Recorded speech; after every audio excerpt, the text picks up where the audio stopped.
Well, hey everybody, it's Tuesday, it's 6 o'clock. Hey, look at that. We're on time-ish.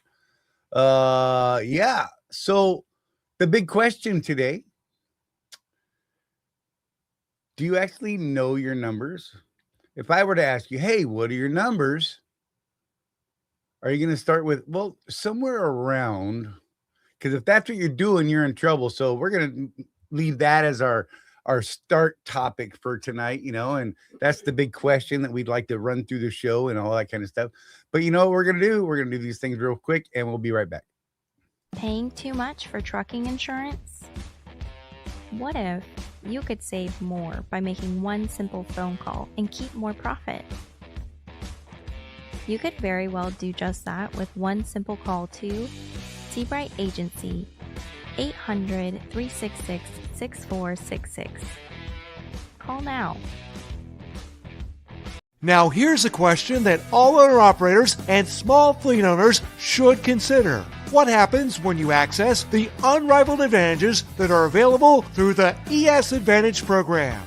We asked Jeff and Charlie from Contractors Corner to share their thoughts on how they've been able to utilize the discounts and services that are a part of the ES Advantage. So we started looking for a way to save money on fuel. And we were turned on to the ES Advantage program for fuel first. And so we got a hold of Jeff Reese, and he ran us through that program. And man, we were starting to save. And then we started talking to them. Well, we saw their website and we said, Jeff, what's this thing about insurance and accounting and Right. You lease trucks? What? Right. And that's the thing is we only knew it as a fuel card. And when we started digging deeper, I mean, we ended up getting hooked up with an insurance provider, Seabright Agency, and they created an entire insurance program just for us and our people. And from that, we've learned that, now there's even more potential. There's a greater opportunity. And it's completely opened up our eyes and broadened our vision into what it is we're trying to do, which is help people do better. Wrapped with the ES community just makes that process so much easier. Now, if you're an owner-operator or small fleet owner and you would like to learn more about how you can drive savings to the bottom line of your business, the ES Advantage program has the discounts and services that deliver the kind of unrivaled advantages that are designed to help you improve your overall operation. Get connected with the ES Advantage today.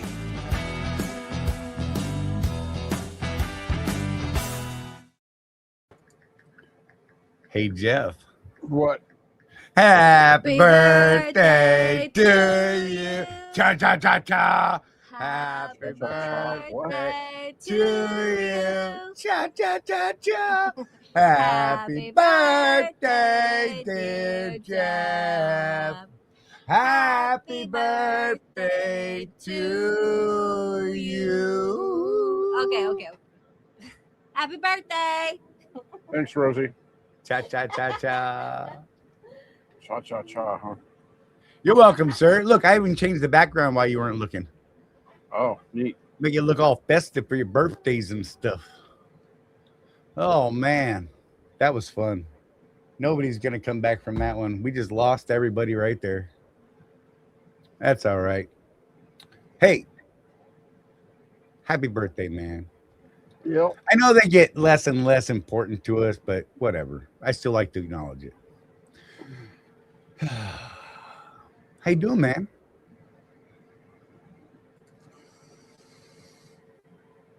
I'm tired.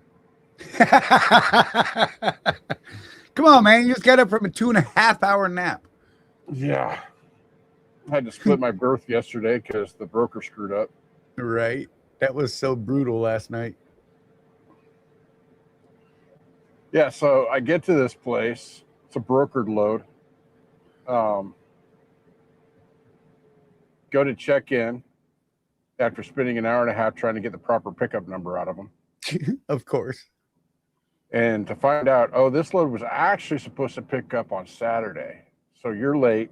We can't load you till 10 p.m. Yeah. And the night before, I slept great. So do you think that I could sleep during my 7-hour split? Heck no. No. Yeah, it's a thing, bro. I get it. I did sleep my about 2 hours of my 3-hour split though. So I did get some sleep. We did. Rosie and I had fun this week. We delivered roses. Nobody was happy to see us. Wait. Rosie delivered roses?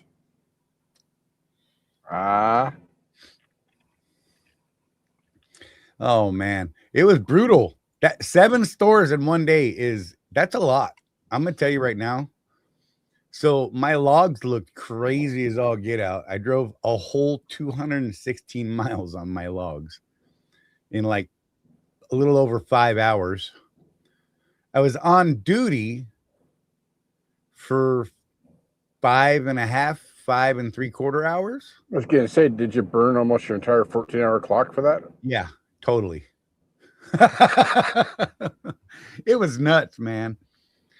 But, hey, look, we got it done. We got all the flowers delivered, and we came home a day early because, we did that.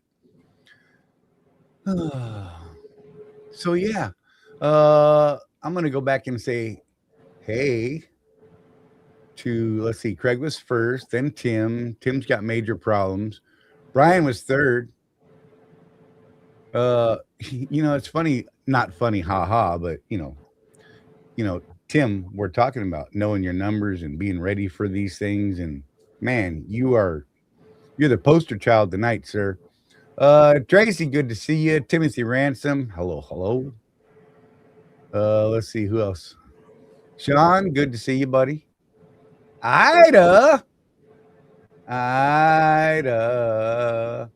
How'd the flowers end up so far? We got what? One more day, I think. It's a lot. That is some work, man. Not even physical work either. It's brain. Gotta make it. Yeah. I start out in Palm Harbor with my first delivery from Miami. The second store was St. Augustine. Don't like getting in and out of that store, by the way, in a big truck. Yeah. I went completely the wrong way. Yeah. Once I was committed, it said no trucks. Yeah. I know why. There was a 90-degree corner that is tough for cars. I was almost in Jeff's feed, just saying. Whatever. But I didn't break anything and I didn't damage anything, so it worked out. And then I had 5 stores in Jacksonville, and I had like flashbacks from when I was on Walmart, and they tell me, "Hey, you got a 5-stop Jack today. It only pays 50 miles, but it takes your entire clock." Mm-hmm. Yeah, that was. But you know what? This was cool. I actually enjoyed it. I got to meet a bunch of people in stores that I've never seen before. And I made friends everywhere I went. The people that were loading the flowers loaded me a night early since we were there, and they were ready, and we got to leave early and deliver early. And man, it was hot. It was great. Whoo! Yeah, that was a lot. I'm tired too, Jeff. I've been coding excuse me, for the last 2 days straight, like from the time I wake up until I go to sleep, which was like not a good time. I gave up last night, had to start all over this, or had to start again this morning, and literally 10 minutes before the show, got my coding done, got the app updated, went in there and added some security stuffs, and it should be pretty awesome now. I'm just saying. But yeah, so if there's any weird downtime for anyone trying to get in the app, it should be back up now. If you find anything goofy, let me know. Because I haven't had time to retest it since. Yep. Well, everything's showing good, so. Yeah. But it should be okay. But if you find anything funky, let me know. Let's see. Why did this Gemini thing pop up? That was weird. I'm sure that guy over at Mercer will let you know right away. Good Lord. You better stop.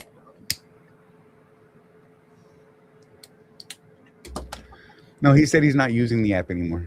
That's fine. See how he is. Good Lord. So yeah, Brian knows his numbers, like nailed it. Just bam, right there. Dude's on it. Let's see. So let's go over Tim's story here. Yeah, I'm a little confused by that last message of his. I'm not sure what he's referring to. So let me go back. Let's start back here.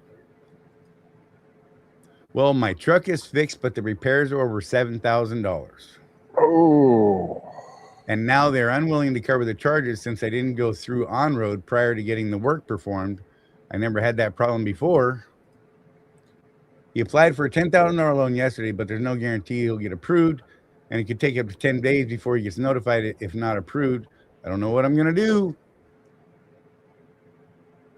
Brian came up with can't you take the money out of your maintenance account as a draw? And here's the kicker in the junk. I have less than 400 in my maintenance account due to ongoing coolant leak repairs and a starter I had to get 2 weeks ago. Yep. Oh. When they took his truck for a test drive after fixing the coolant and the starter, his radiator blew. So yeah, he didn't go through on-road to set up the thing. So when he tried to get them to pay it, they said no. And now he's flapping in the wind, hoping. I mean, honestly, he went to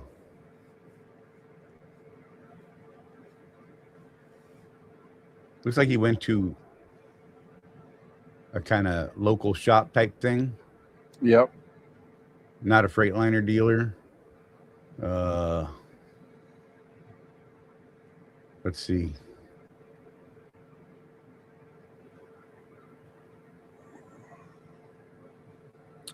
Scrolling through. Sorry, y'all.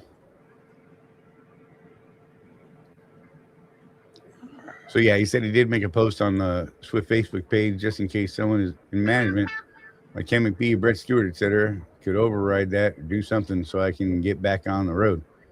You need to call Rapid directly, Tim, and talk to them because that's who's going to approve it until on-road, or they're going to go ahead and approve the payment if they're going to.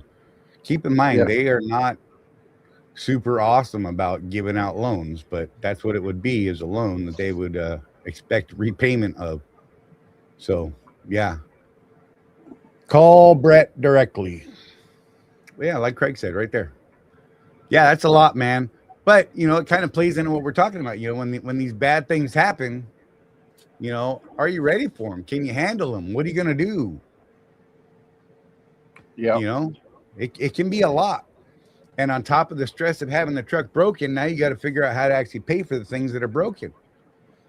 We're contractors, most of us.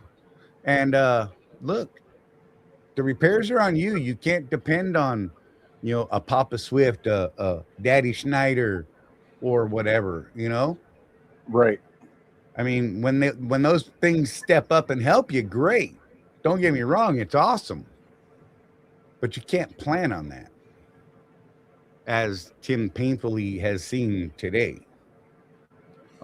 It's a bummer, man. I feel for you, brother. I don't, the only thing I can tell you, like Craig said, is, reach out to Brett directly and hope that you can make something happen, man.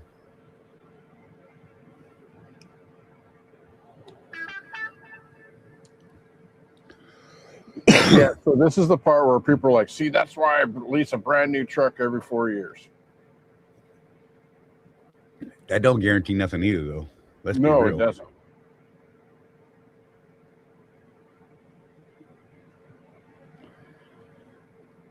Yeah, but that's what I'm saying. Call Brett directly.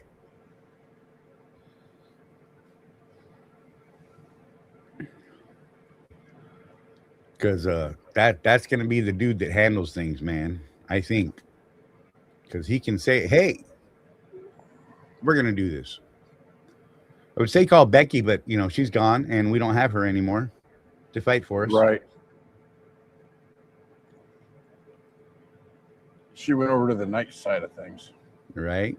The dark side. So where you at, Jeff? Middle of nowhere, Texas. Where Nice. Sounds appropriate.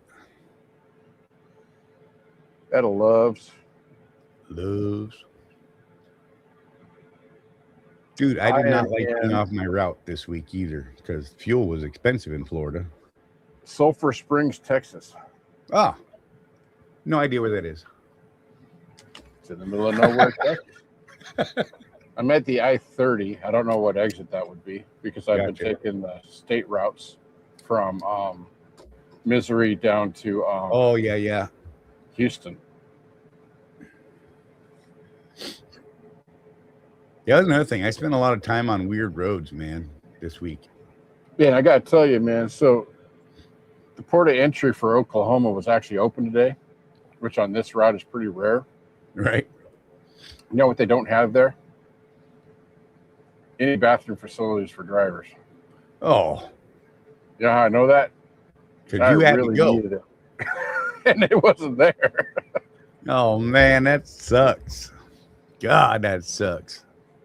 Well, when you're trying to get that, you're trying to sit on that one spot that keeps things from coming out.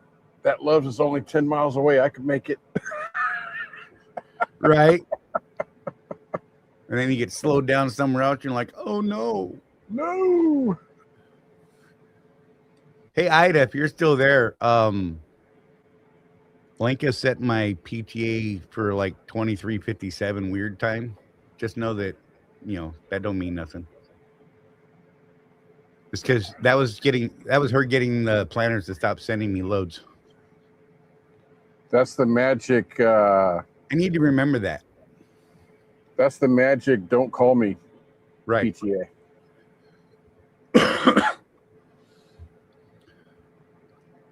That should be the magic. Hey, Ida and Gary, I'm working for you guys still, I hope. Right.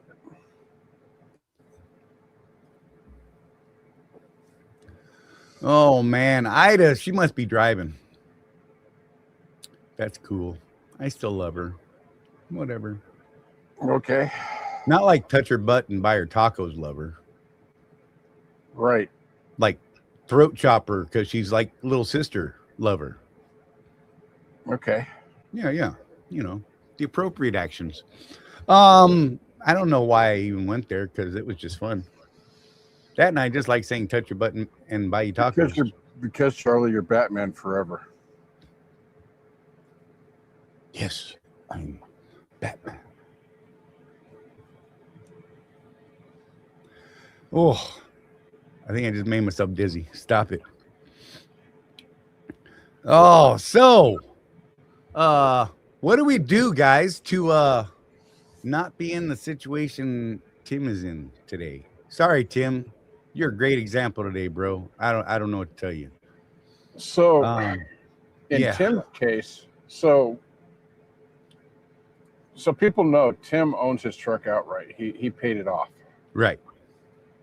And I just had a conversation with some guys in another trucking group.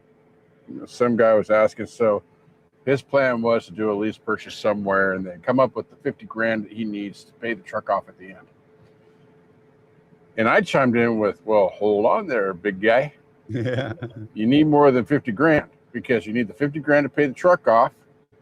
And then you're going to hit that post-warranty maintenance interval. Right. Which is what Tim's facing right now. And, on my 16, it wasn't as much as Tim's looking at. I don't think if we were to add everything up that Tim's had to do in the last 6 months. Right. Mine came in at right around 14 grand. On my truck. And then where I stopped, where I ran out of money, was when the transmission decided to do funky stuff. Right.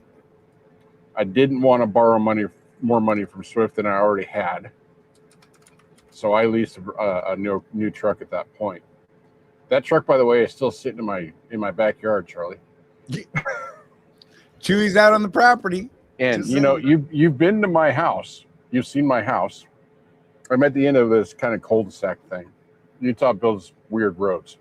Yep, yep. I'm trying to figure out if I was to try and scrap it, how would a wrecker even get back there? It's gonna be fun. Now, I did see, so there's a guy that lives on the corner up from us, and he's got this like custom shop or something that he's running out of his garage. Really? He's always got stuff, weird stuff like toy haulers in there, some classic cars every once in a while. Nice. He even had a couple of heisters in there for a while. Huh. So he does stuff out of his house. And Donna and I were coming home from doing something last time I was home. It was probably around 8 or 9 o'clock at night, so already dark. And there's a full-on Class 8 car hauler delivering a car to him in the neighborhood. Good Lord. Can you imagine that? Right. I don't know how he got out of there. He obviously he did because he was gone in the morning, but Good Lord. I turned my sound off. It's getting me. It's distracting me, Jeff. so my guess is the closest place to scrap my truck, by the way, Charlie, is about 80 miles away. What do you want to bet that they would pay me just enough for that truck to where I would break even on the tow? Right. Because you know they ain't going to come and get it themselves. Right, right.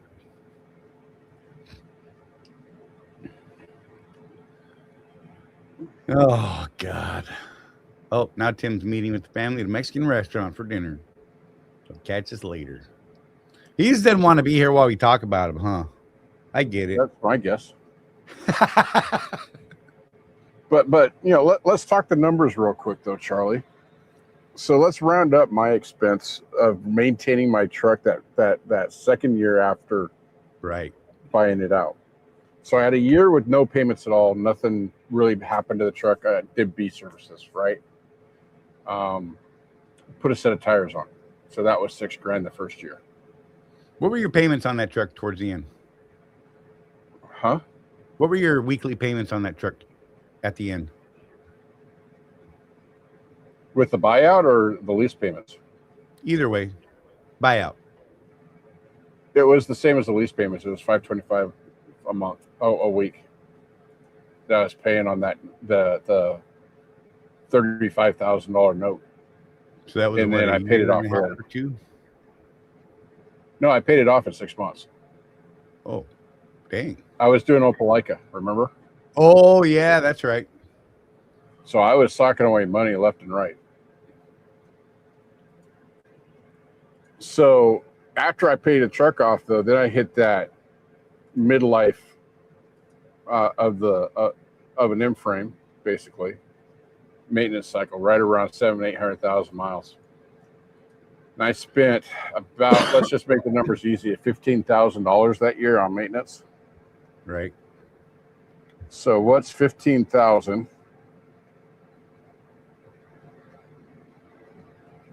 Not 150,000, 15,000 divided by 52. So my maintenance cost on that truck, that when I had the anticipated bad year, Right. $288.46 a month. Yeah. So I was it's going to still say way your cheaper 6 than a months lease. of your payment were $13,650 plus whatever extra you threw in on top of it to get it paid down. Right.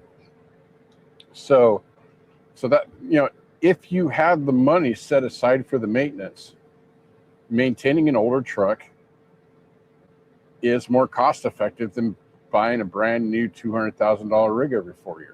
Right. It is. The numbers don't lie, guys. But you know, you run into like what Tim's running into, or that I ran into.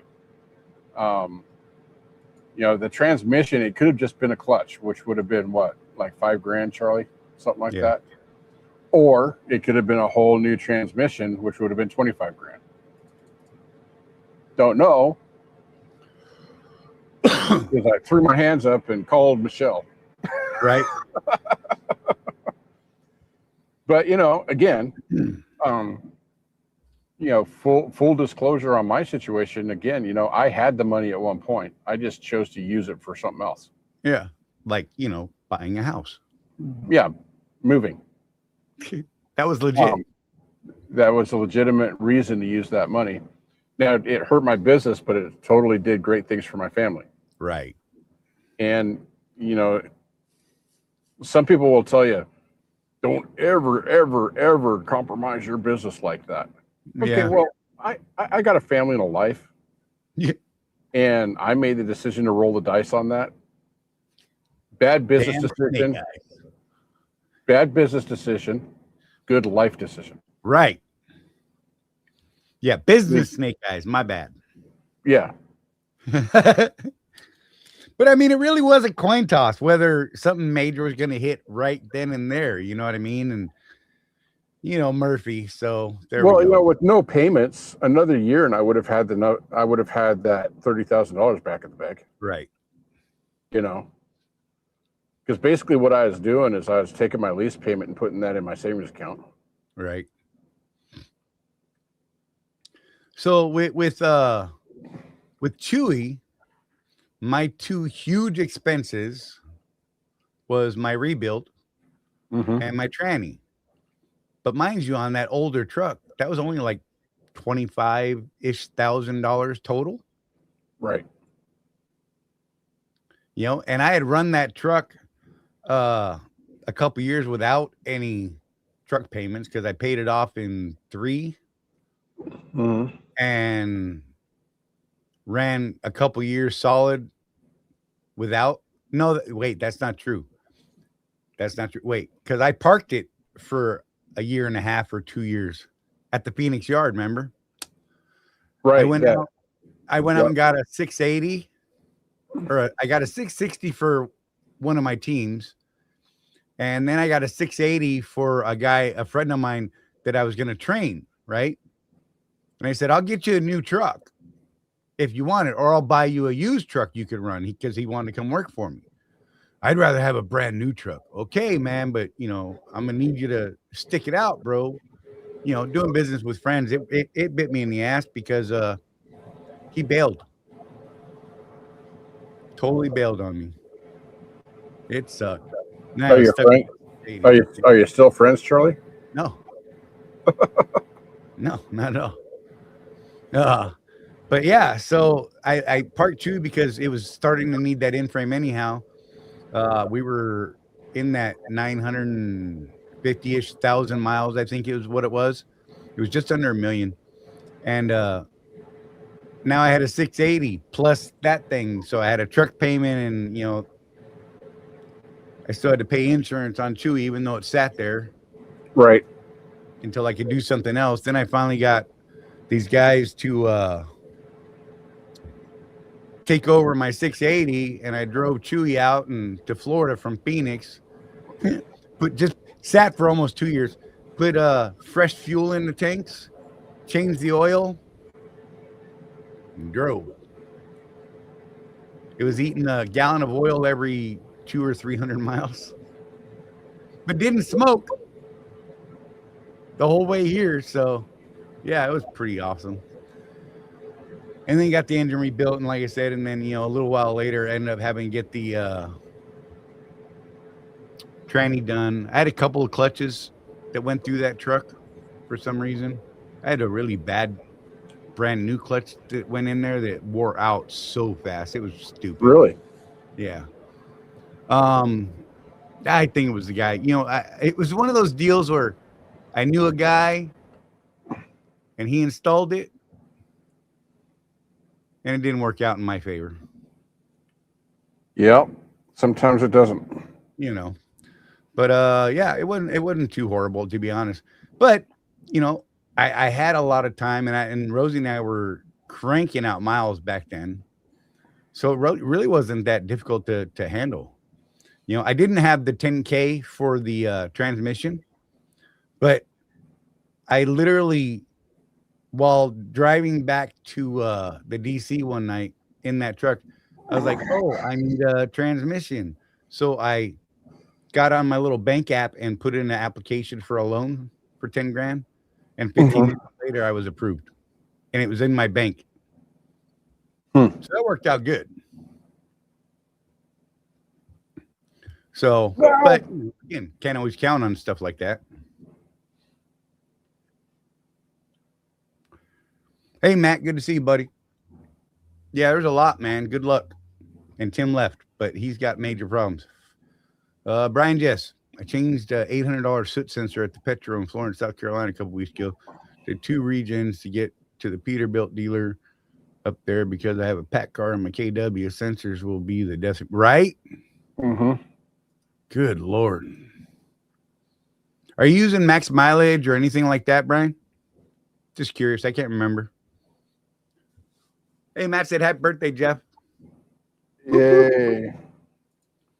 He is 62 today. Hey, I'm not. I'm 39, dude. Right. I feel like 62 is far more believable. My neck would agree with you. Right.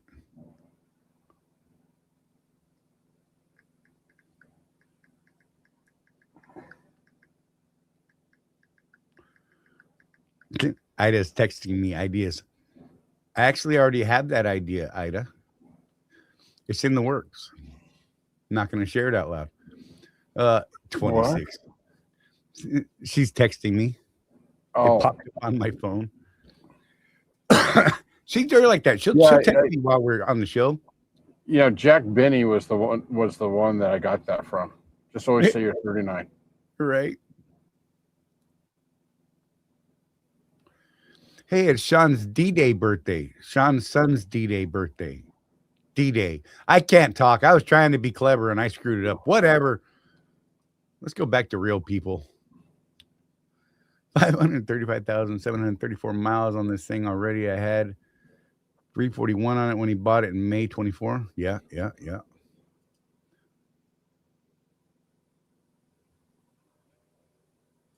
So I'm like 12.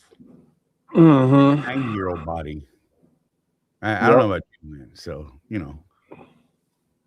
because, yeah. When I turned 50, my mom asked me if I felt older, and I said, not really. And she said, you never really feel older. You just stop recognizing the person in the mirror. Bro, we've had that discussion. Yep. I had one day that I was like, who the hell is that guy? Yep. I was naked getting in the shower, walked in front of the big mirror in the bathroom. I was 100. Yeah, I know. My inner eye. But I was like 170 pounds, so I looked like Skeletor. Oh my God, it was terrible. That's when I realized I couldn't be that light. I need to get back up into the 190s to be halfway decent. Oh man, getting old. It ain't for wussies. I'm just saying. Well, you didn't think you'd live this long anyway. That's for sure. I was living like I was done way back when, I'm like, it's not going to make a difference to me. It's not going to matter. That worked out great in my favor. So, yeah. It's funny. Rosie and I were driving the other day and random thought popped in my head. I'm like, I wouldn't mind having a pool as long as we had someone to clean the pool and maintain the pool that wasn't me. And then I said, and it has to be situated so that I could jump into it off of our roof. And Rosie started looking at me weird. I said, and we're going to have to put a stairwell up to the roof for the grandkids so I can teach them to jump off the roof as well. You're out your mind. That's what she said. I don't get it. I'm like, I got to teach them the good stuff,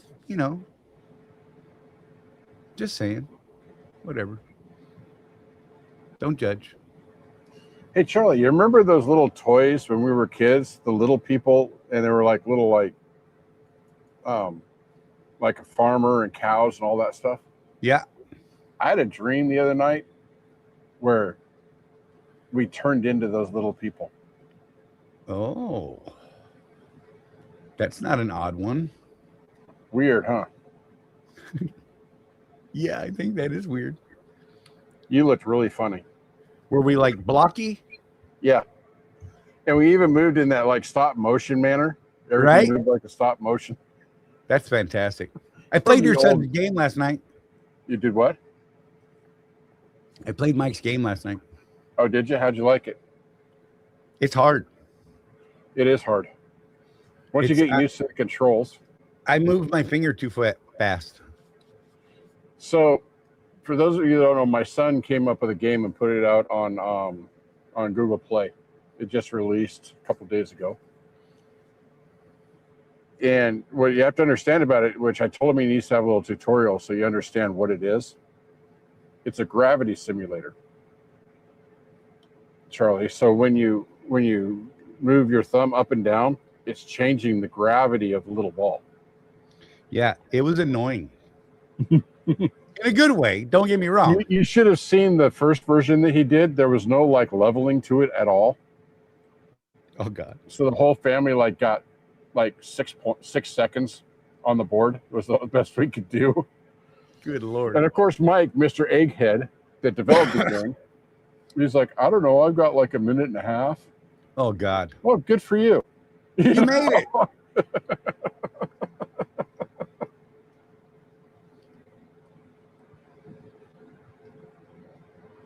Yeah.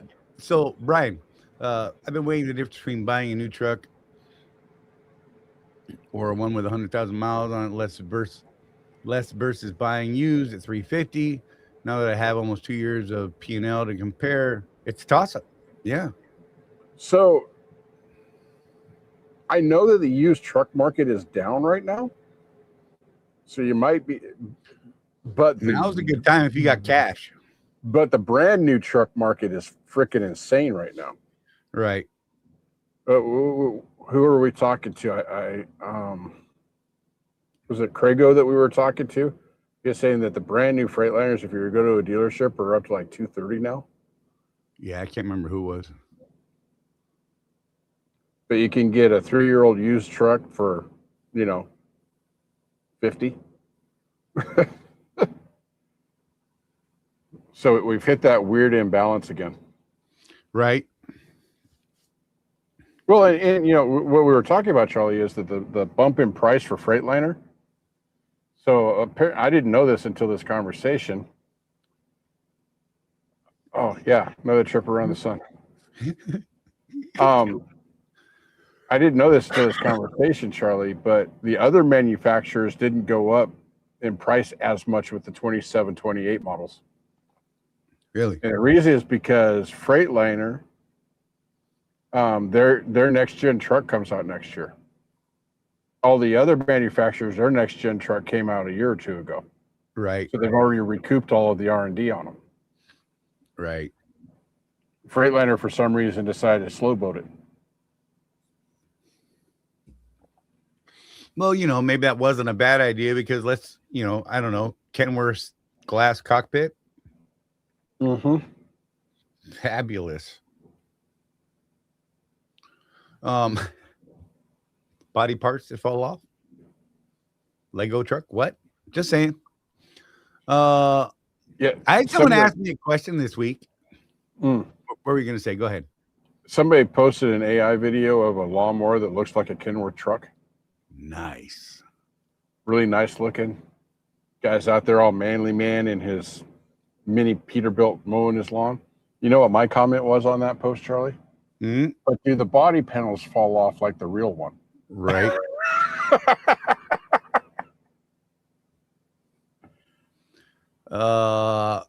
So Brian, he said he likes the lower truck payment and live with the repair costs. The latest is chasing air leaks. Yeah, he sent me one the other day, a picture of it.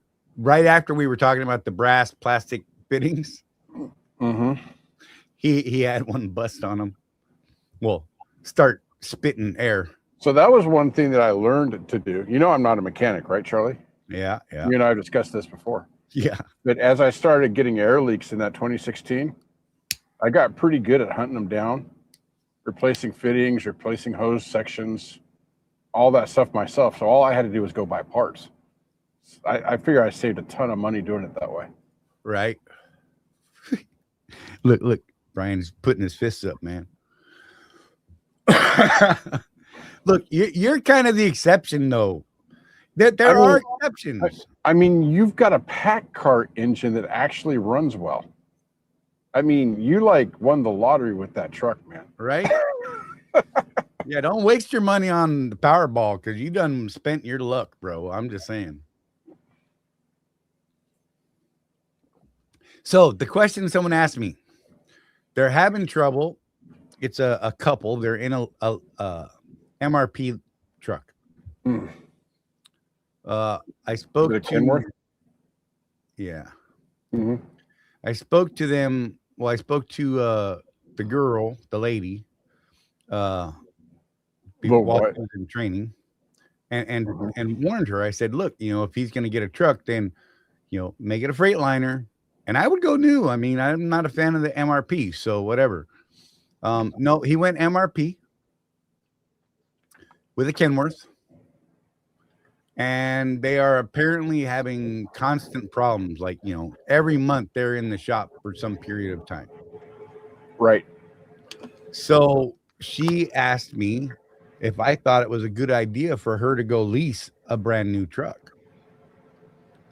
So that when their other truck was having problems, they would have this one to fall back on and make money with. And I'm like, but you're just adding another truck payment.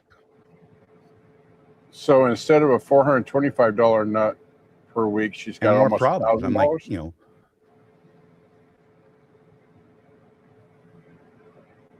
right. So what I said, mind you, and I said, you mean a new Freightliner, right? She said, yep. I said, look, the only thing you can really do at this point is approach IEL and say, look, I would very much like to trade in this MRP truck and start a brand new lease on a brand new truck, Yeah. Because I just think that that's the better way to go at this point for them, I mean, and she didn't understand that all the leases are lease to own. Should you so choose, really? She thought that was a limiting thing because he was on the MRP, which it's not. But that kind of stuff. Yeah, it was an interesting thought, but I think it was a very bad thought. But luckily, she asked the question. What if she hadn't asked the question and just gone out and done that? Right. Man, that could have been painful.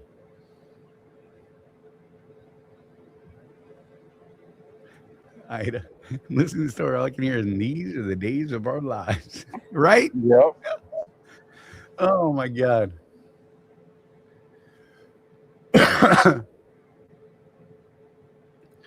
Hey, Blindside. What's up, man? He said, Brian, for sure, those fittings will act up usually during the cold season changes on these older. Yeah. That and when you start fixing them, I swear others start going because, it took out the weak link. And then it's just going down the line to find the next weak link.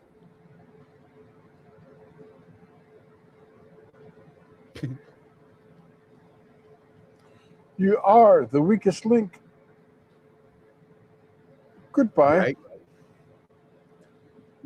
I'm going through the chat. Sorry.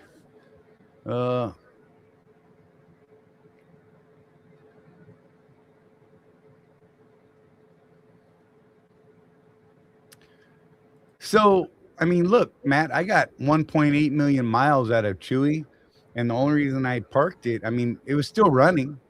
I just knew that all the seals were going to need to be redone at some point because they were starting to weep, right? Not active dripping leaks, but weeping through the seals. Mm-hmm. Which can, over time become a bad thing. So, I mean, it was hard to get into a new truck with payments and all that, with the exception of, I know I needed it because I already screwed my neck up in the other one. Let's just be real.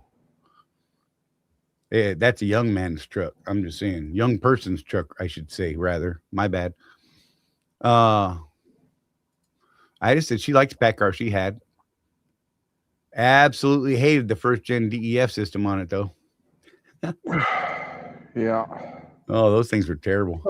I haven't really been following, if this is going to actually be a thing, but Trump's got that executive order now for for the not FMCSA From the EPA. EPA to kill the after treatment rule. Right.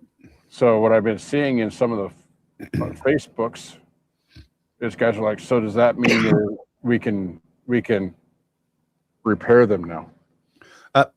Apparently the DEF system can be deleted. You can actually say deleted. Yeah. So I wonder if that'll be a thing. And I was talking to a guy about this. The problem is that the ECMs are set up to see that as a fault if the SCR isn't working. But the engine. So you got to. I know that there's gizmos out there to fix that. But no. When during COVID, when we were having a bunch of DEF problems, the dealerships, the manufacturers actually did something in the ECMs that disabled the DEF systems. Yeah, but this guy was saying that there's something wonky with the new ones, where it might be a little more problematic than that. So then you're weighing the cost of what it would cost to delete the system versus just maintain it now that we know how to maintain them. For now, Craig, what they're talking about is getting rid of that rule. I just don't know if it's going to be a real thing or if it's just Trump being Trump. Because we all know that the guy, love him or hate him, he talks out of his butt an awful lot. Right. Yeah, blindsight for real. Having a backup truck is fantastic. Paying 2 truck payments and insurance and everything, not so much, right? Good God. Especially high dollar lease and truck payments. Right. I mean, Craig, is that just in California? If so, I don't care. There's no criminal charges, but there'll be civil fines. That was the other thing is that the I can't remember which department does interstate commerce, but they're suing the state of California over their CARB requirements, saying that because it interferes with interstate commerce. Right. And those of us that don't live in California may not have to do that stupid inspection anymore.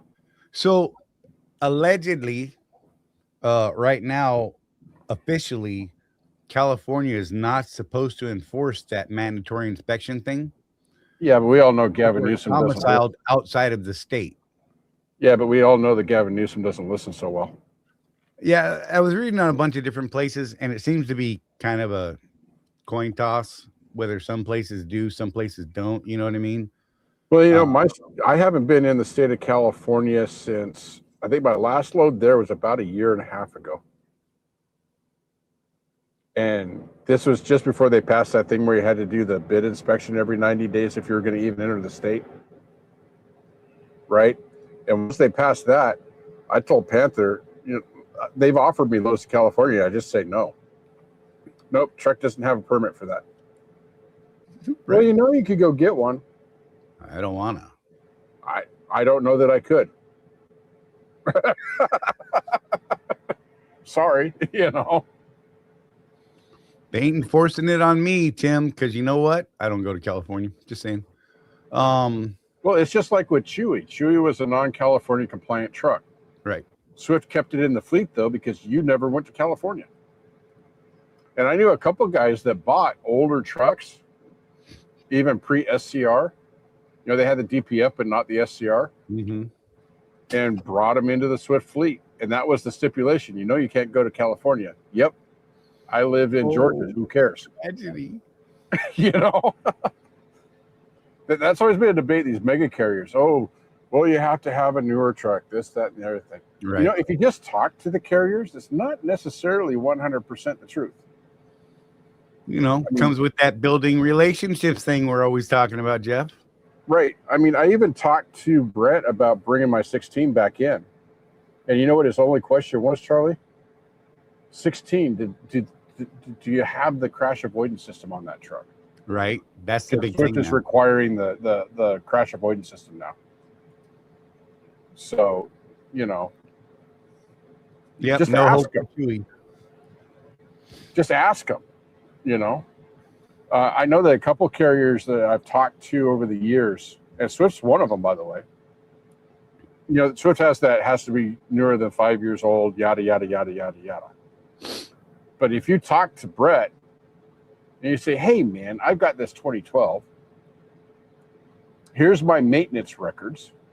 You can see I've got $50,000 in the bank to handle the maintenance." Well, there's a discussion to be had then, isn't at that point? Right? Again, right, 2012 is a little bit out there because they do want the crash avoidance system, the radar, and all that stuff. But, you know, building those relationships, you know, you're starts with when you apply at a carrier and you start asking them what their real requirements are, and well, what if this, what if that, you know, because a lot of them, if you could show that you're a responsible business owner, they'll let you do all sorts of stuff that they say they won't let you do. Right. Yeah, you just got to be able to show that you know what the heck you're doing. Yeah. So Craig had said Kevin and Bruce were talking about it, and dealers will still not work on them if they're deleted, nor allow you to trade them in. And Blindsight said there will not be deletions. They will allow those more flexible timelines before it derates, as they knew it should have been years ago. That's why EPA fired back immediately with those alterations. Gotcha. Yeah, I honestly haven't been keeping up on it. I've been catching bits and pieces here and there. So I appreciate folks like you that actually know things and can. That's what the community is all about, Charlie. Right? Need a soda. Oh, they're so far down. Good Lord. You can't hurt yourself bending over like that. Man, that was hot. You're older than me. Were you looking at my butt? Don't look at my butt. Weirdo. You gonna buy me tacos? Then you can look at my butt. What? I think that's the third time I've said that phrase today. There you go. Yeah. Whew. Tell you what, Rosie just left home. I don't even know where she went. Oh, she's going to get pizza. Pizza, not tacos? Yep. It's Tuesday, man. Come on. Hey, man, you know, our town doesn't have well, apparently there is a decent taco place, but I still haven't been to it yet. Just haven't had time. Well, I've had time, but I've been working on the app and all this other stuff instead, because, you know, I figure that's going to make me money eventually. I've been laying flat. I've been laying flat on my back every chance I can get, man. That's hot. Don't ever lay on your stomach like that for long periods of time. I never lay on my stomach when you're around, Charlie. That's a safe bet. What? I'd prefer you lay on your side because I like to be the little spoon. I mean, the big spoon. Little Freudian slip there.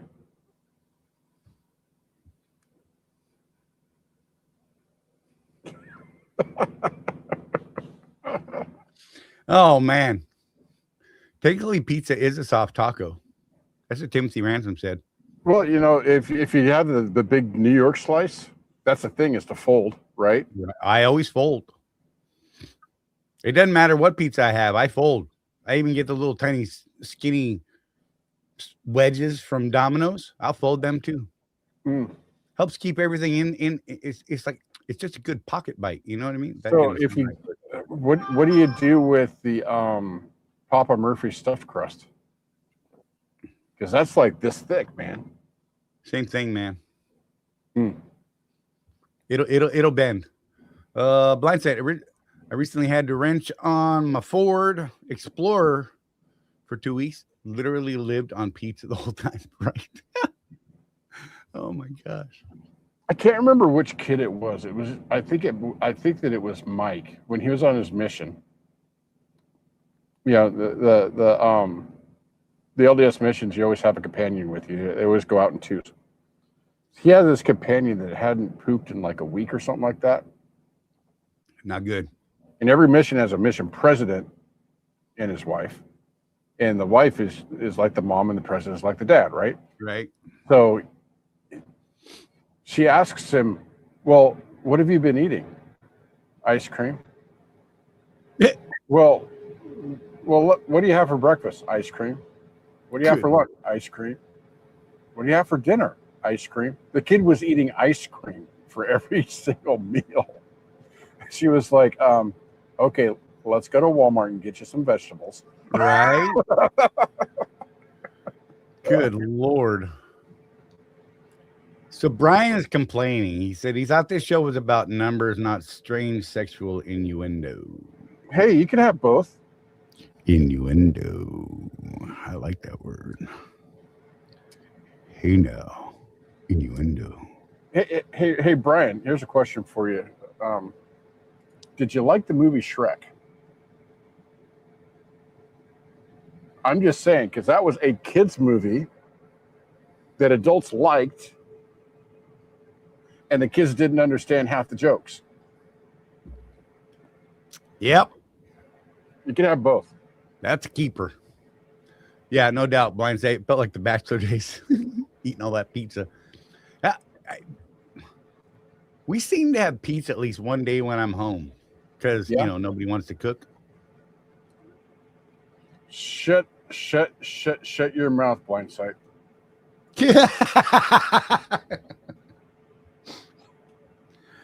Oh, but he ain't wrong. No, he ain't wrong. It just, I hate tax time, even though Donna does most of the work. She really hates tax time. Right. See, Shrek was cool. Just saying. Oh, and what is trucking talk without a little spicy talk? I'm just saying. What? Well, it's like having a conversation with active duty soldiers where the F word never comes up. I'm just saying. True. Hey. It's either 99 or 66 in our case. Just saying. Oh my what? gosh. No, not really. I'm just kidding. That's gonna be a clip. Dang it. 6 or 7. Stop it. I will ban you for that. Good Lord. It is so annoying. Did you just hear yourself, Charlie? What? Nothing. Yeah. You know what? Yeah, we're gonna do the thing. We'll be right back in like 50 seconds. Yeah. You're either running your business like an owner or like an employee. And if you're stuck in that employee mindset, you're leaving money on the table. Company drivers wait for direction. Business owners create opportunities. Company drivers chase miles and just drive. Business owners chase profits and know their numbers. Want to run a real business? Start tracking your numbers. Know your cost per mile and start saying no to bad loads. Drop I run a business in the comments if you're done thinking like an employee. If you want to take this mindset shift further, join the Road Warrior Entrepreneurs community at www.rwedrive.com, where we have profit boosting strategies, coaching calls, and real road warriors winning together.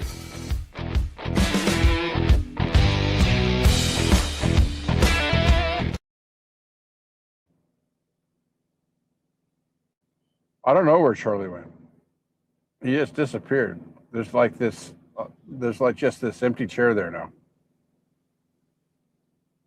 Maybe it's the rapture and we were all wrong. Anyway. I'm back. I had a crazy coughing fit because my sinuses went nuts, so I had to blow my nose and get it right. Because my junk wraps around my dingle dangle in the back of my throat and it triggers my gag reflex, and that's a whole thing. Whoo! Don't ask. I ain't telling. Just nod. Let's see. Cute and cuddly, boys. Cute and cuddly. Whoa! I'm cute and cuddly. What? That's what Rosie thinks anyway. I'm not very furry except on my face. See, that's like the only place I can't grow hair. I had the random back hair. Does that count? Yeah. They grow like 9 feet long, but there's, like 7 of them. So I had this friend from high school, and by the time we were about 16, he was one of those people that had the hair coming out of his collar. and everything. He was a hairy beast, that guy.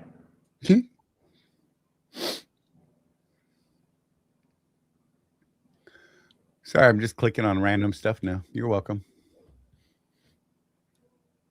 Weinstein's had a bit of that head cold that's been going around. Yeah, it's like everywhere. I have friends, all around the nation, and it's everywhere. And the flu's hitting kind of hard this year too, Charlie. Oh man. Every family I know has had at least one case of actual influenza.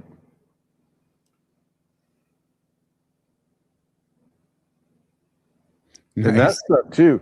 People say, "Oh, I've got the flu."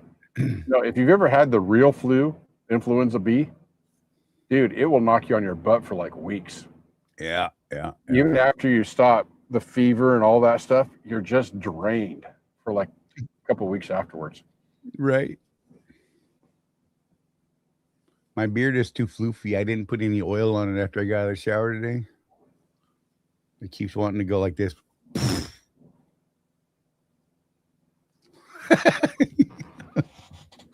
Yeah. Sometimes when I sleep, it goes like this. And then it wakes me up. That would be weird. You tickle yourself in your sleep.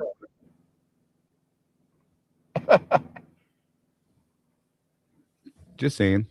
Little cousin Id action there. Right. I'm hoping at some point I'll be able to pull it up over my forehead. That will be fantastic. Just dig out some little eye holes through it so I can see. You know what's weird, Charlie? I don't think I've ever seen a picture of you without a beard. But anytime someone that has had a beard the whole time I've known them, and then I see a picture of them without one, right? It's weird.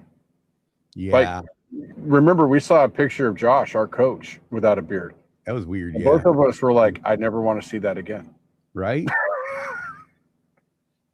Or Jordan Bean, man. Who knew that he had a baby face? Oh my God. That was wrong. I don't think his wife likes us, Charlie. She did not like that at all. She was pissed. She scared me, man, because I saw eyeballs from her that were not okay. It was bad, bro. If only we could get that stuff year round, Craig, that would be fantastic. I just said, you asked for flower load update. I left work to come home, set up my computer, and keep tracking until the stores are done. Good Lord. That woman's been working her tail off on this stuff. How's it been going? Are we doing all right, Ida? I'm just curious. The people down at the shipper were amazing people, like for real. Yeah, you were telling me about that. Minor accent issues. All of them seem to have a Spanish accent from every possible Latin country out there. Really? So that was very confusing for me. I could not keep up with them when they were speaking the lingo because it was too many accents to try and cipher.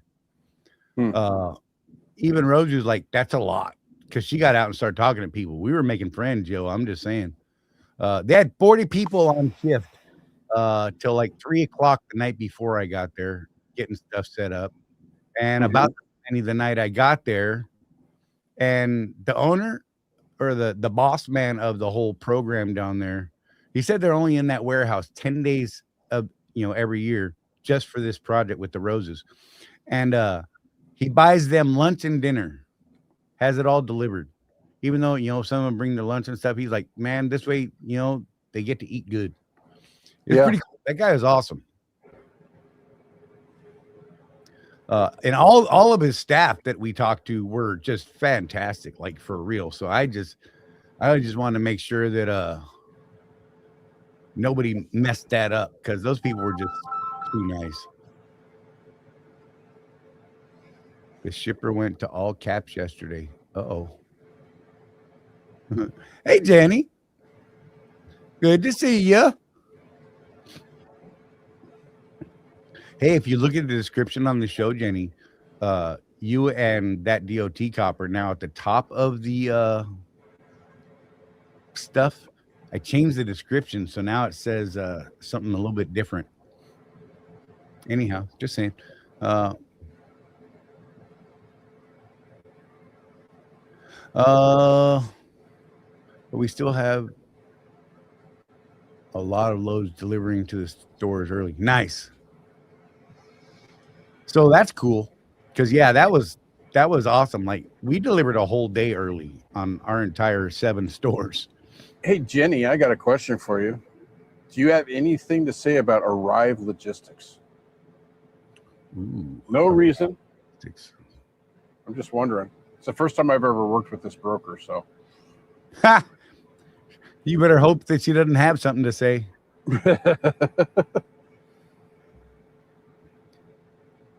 Where's the link? Yes, you don't want to type all this stuff. Hold on. Hey, Charlie, it's halftime. No, we already did that. You missed it. Yeah, hang on. Let me send it to you, Jen. We'll bring you up here. Where is it? There it is.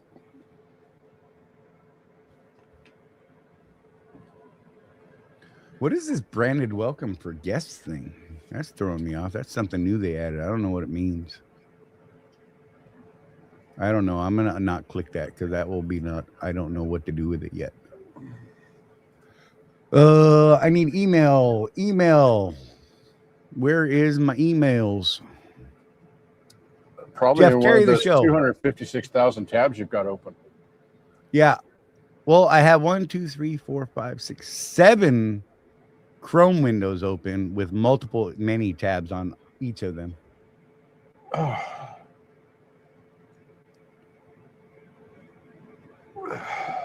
Oh, there's the one. Duh. This is the very first one. I'm smart. Don't judge.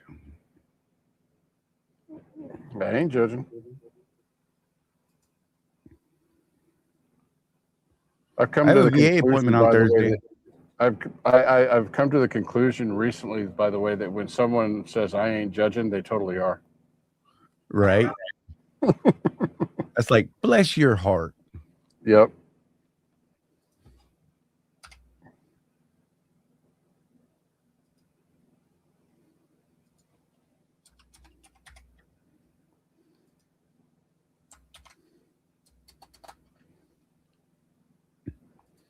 Here you go, Jenny. Send your email. You know, I could have just put it in the chat. I'm not smart. Whatever. Good Lord. What do you guys want from me? You guys think I know things. It's weird.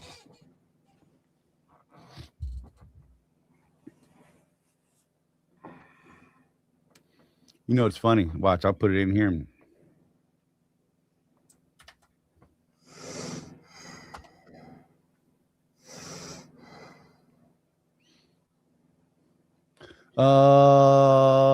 So yeah, I have run 1 load for Arrive Logistics. Brian said it was a Kimberly Clark load from Mobile to Jacksonville. Paid $1,000 for 420. Yeah, it wasn't bad.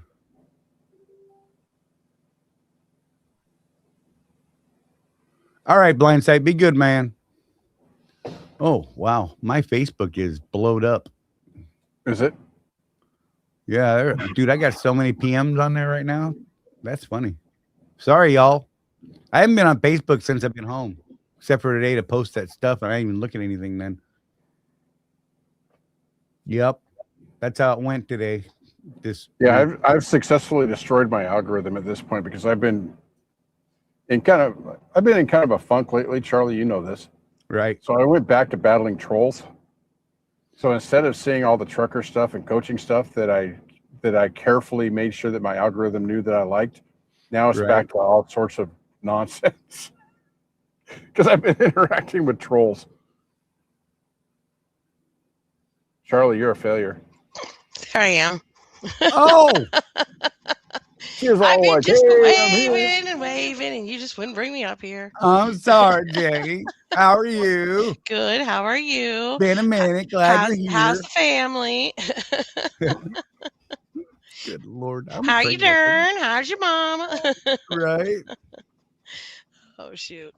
For real. Yeah.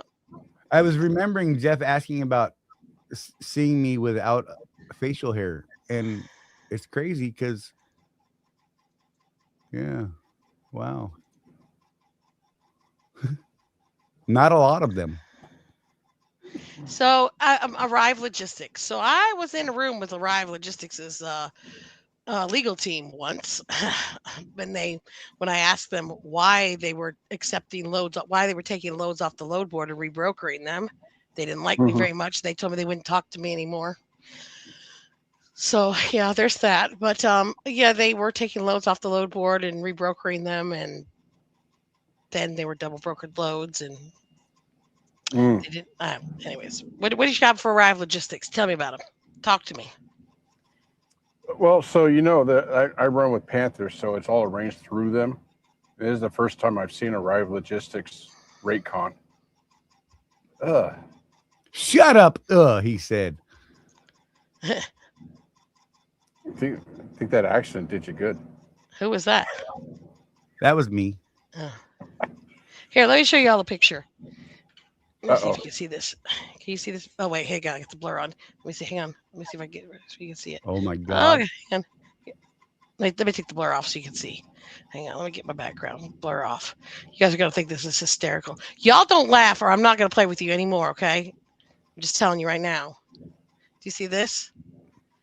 Mm-hmm. That's my senior picture from high school. Hey now. Nice. Anyways, Here you so go. Here's one of me hard at work in the Army. yep, there you are working hard. It's hard I'm to the keep dude this. on the left, just in case you're wondering. Good Lord.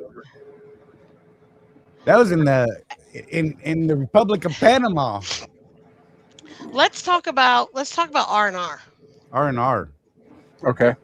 Okay, everybody want to talk about R&R? Anybody got anything to say about R&R or effects? How's that whole fiasco going? Let's just say I'm drowning. I'm drowning. I had a guy I called a debtor today to get the email address to send it to, and he says, "Oh, we had a really great rep from there, and they told us not to pay this bill because it wasn't going to get paid. So hold the money till somebody came looking for it." I said, "Okay," and he says, "So send it on over. We'll pay it." So I sent it over. He calls me and goes, "This isn't the invoice I thought it was. This we already paid this one to R&R." I said, "I understand that, sir." And I said, "I'm really sorry this has happened to you, but you're the intermediary and you're an agent for the you're the agent. It was R&R for you, and so Right. therefore, when the intermediary fails in their fiduciary responsibilities to pay the carrier, they can recourse back to the shipper and consignee." He's like, "So you want me to pay this again?" I said, "Yes, sir. I do want you to pay it again." I said, "Unfortunately," I said, while it's superficially unfair to have shippers and consignees pay twice, I said, it would be detrimental to our industry, not to mention our economy, if we don't pay carriers for the service that they provide." He was like, "I'm so pissed off." I said, "Well, I said, this is just the one I have. There may be more out there." He's like, "No, these are the last two. That one." I said, "You don't understand. They haven't been paying since July of last year." And he says, Right. "You mean we could have Wow. $8,000 to $10,000 worth out there?" I said, "Yes, sir." He goes, "I'm so pissed right now. I'm going online to pay this with a credit card right now, but I'm pissed." I was like, "Okay." Good Lord. That's gnarly though, Yep. So the thing that's disgusting about the R&R situation is the fact that they saw the writing on the wall for this. This wasn't something that happened, overnight. It didn't Right. just, suddenly we can't pay people. We don't know why. No, you guys saw this coming. It's been coming for a long time. There I am. Now I'm in my living room. And you still continued to move freight, take money from shippers and consignees, and not pay carriers. Now, it's bad enough that we have 8 brokerages that went out because of this. Right. But how many carrier companies are going to fail because of this? How many Right. companies were owed tens of thousands of dollars, up to hundreds of thousands of dollars? This could take out small carriers very quickly. And then on top of that, when you start trickle down effect, now shippers and consignees have to pay twice. How much is that going to affect their bottom line and having to Right. pay twice, and how they're able to sustain themselves when we're already in the economy that we are in?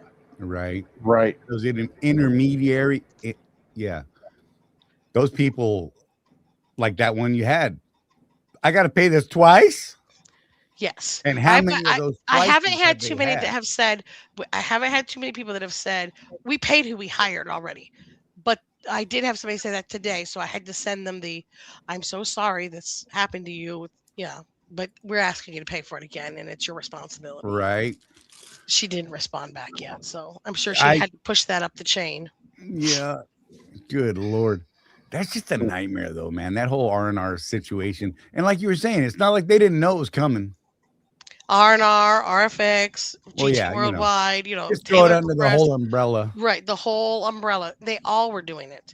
And they were lying to people because I had my first RFX invoice in December when somebody didn't get paid. And I reached out to RFX and they were like, yeah, we got a new system and we're trying to switch over to it and it's real glitchy. And Ha! so we're having some New issues getting system everybody called We switched Got No over. Money. So we're paying, but it's just we're just delayed because of okay.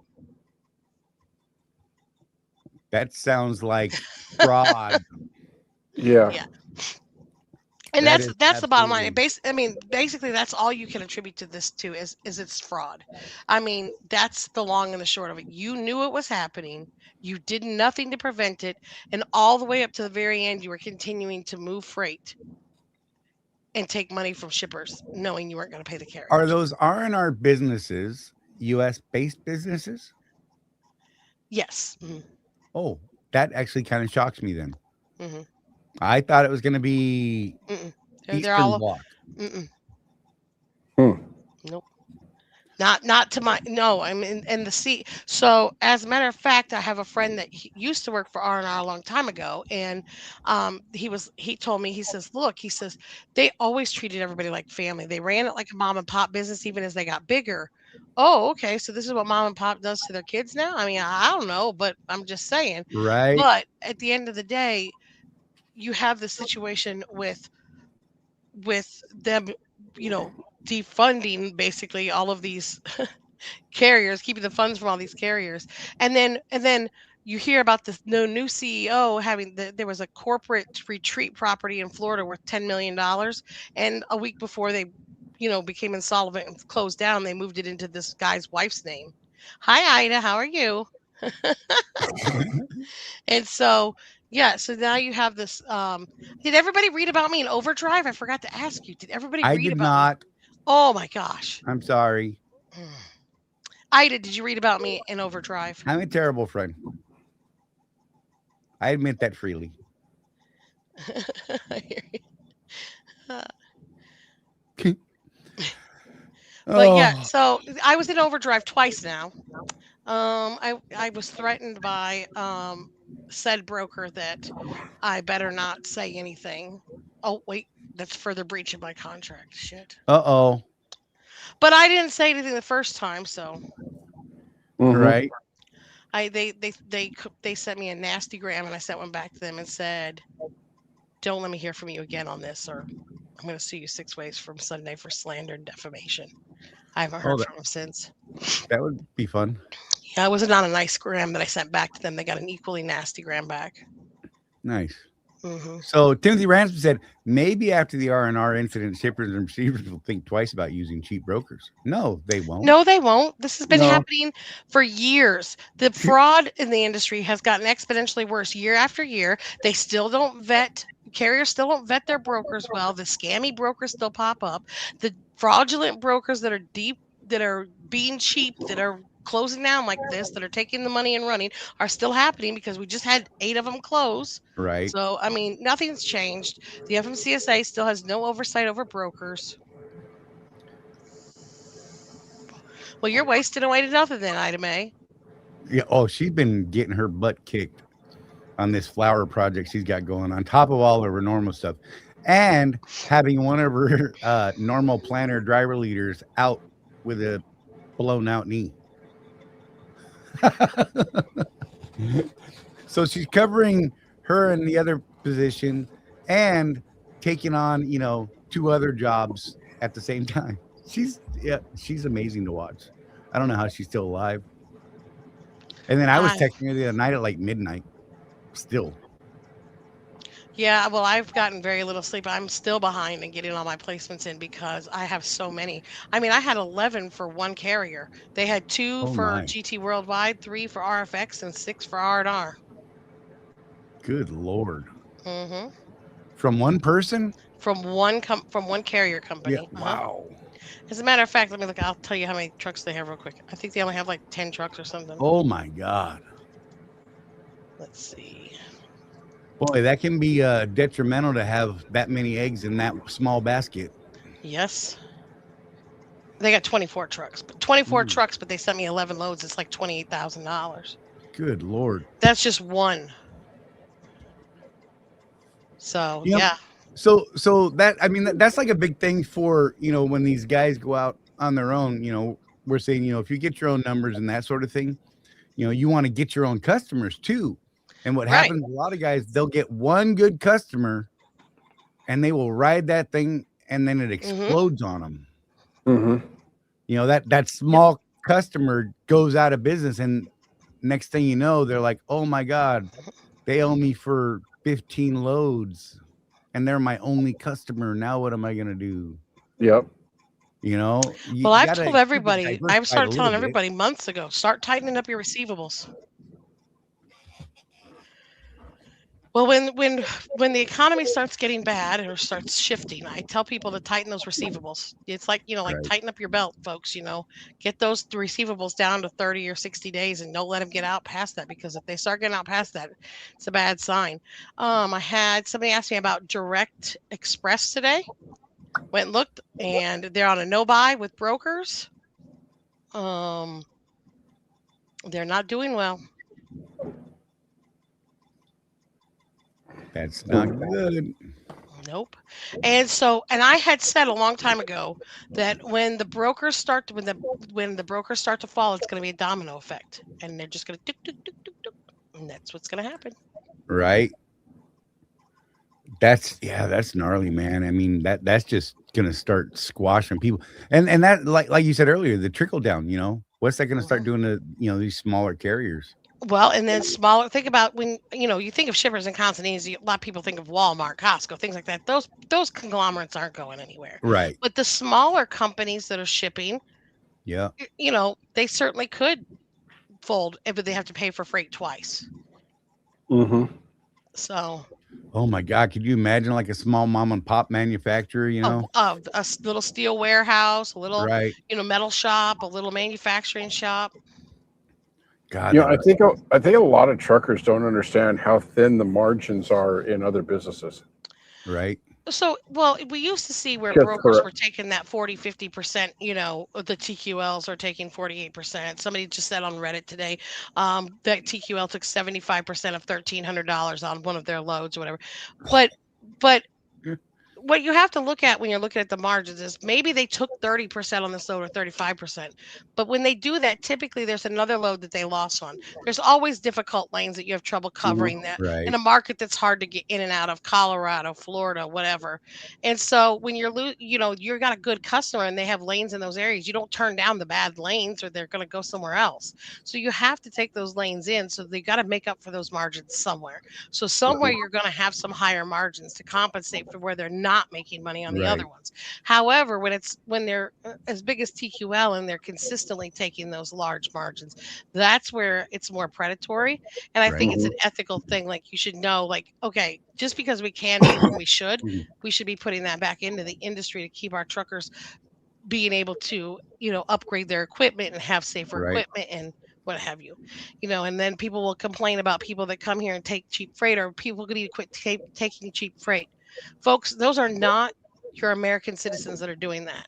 Those are the people that come here and they buy the cheapest truck they can. It's held together with duct tape and dental floss. They live in the truck. They ride around and they get paid a government stipend because they've come here to work. So now Mhm. they don't have any expenses because they're in the truck living. They get paid a government Right. stipend. They can take it at 99 cents a mile and they're still going to. It doesn't Right. matter if you tell all the truck drivers don't take cheap freight, everybody can quit.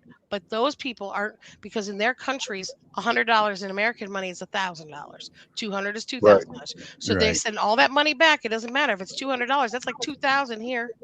Right. Yeah. So Timothy Ransom asked, do shipper receivers settle easy on the non-payment to carriers, So or you have to take most to court? it depends. So if it's a one-off, they might push back a little bit more.